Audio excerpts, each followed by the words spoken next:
I'm Mario Bonfante. I'm 24 years old. I race cars now. I used to race street bikes prior to my injury. I started out racing BMX when I was a kid, got into racing motocross, and then got my pro license when I turned 16 racing street bikes.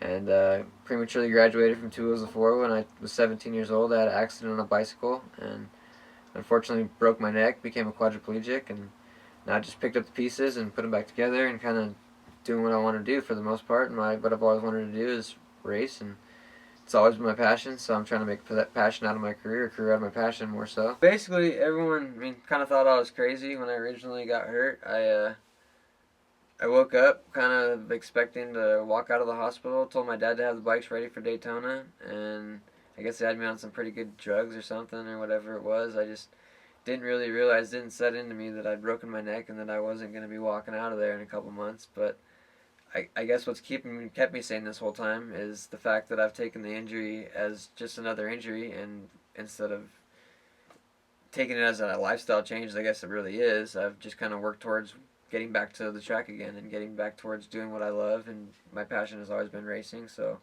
when I woke up, it wasn't a thought of, okay, how am I going to walk? It's, okay, how am I going to race?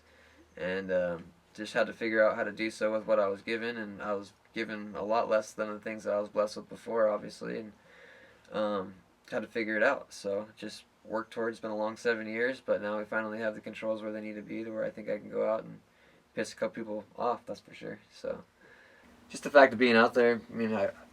Everyone kind of thought I was crazy from day one, so it's been kind of cool to see people's reactions as things slowly progress and the controls come to be, and things start to slowly go a little bit faster and faster, and people start to trip out. So it's kind of cool to prove those people wrong, and all the naysayers and everyone that's kind of doubted me from day one and called me crazy. It's kind of cool to show them that crazy people are going to rule the world one day.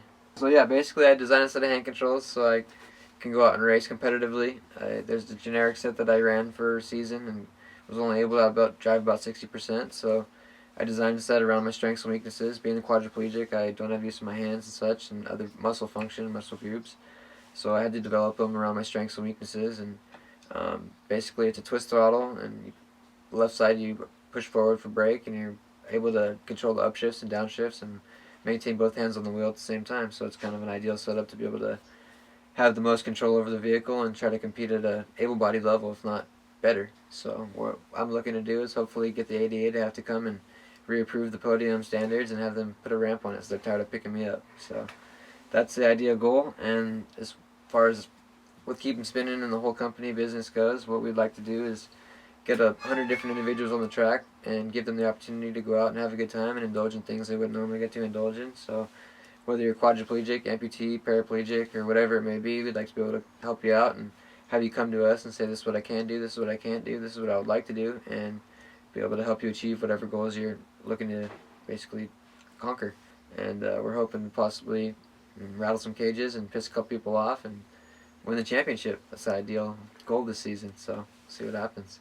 Well, basically what I'm looking to do this year is show everyone what's still capable after the injury or after your injury, and show everyone what's still possible if you have the drive and have the determination to make things happen. So, in my mind, the only boundaries are confined by the ones who create in their own mind. So, people tend to create too many boundaries for no reason, and I've always been a problem solver, so I've been given quite a few problems to solve, so now I'm just out there working them out and hope to be able to help other people out with their differently abled situations as well. So, I hope to be able to inspire others along the way and show them that with enough hard work and determination and passion and drive that you can make things happen, and dreams do still come true, because if nightmares come true, dreams do come true. So I'm just kind of working on it and trying to make dreams out of a nightmare and fabricate a reality out of nothing for the most part. The easiest way I can explain it is that if everyone couldn't use their hands, there'd be no round doorknobs ever invented.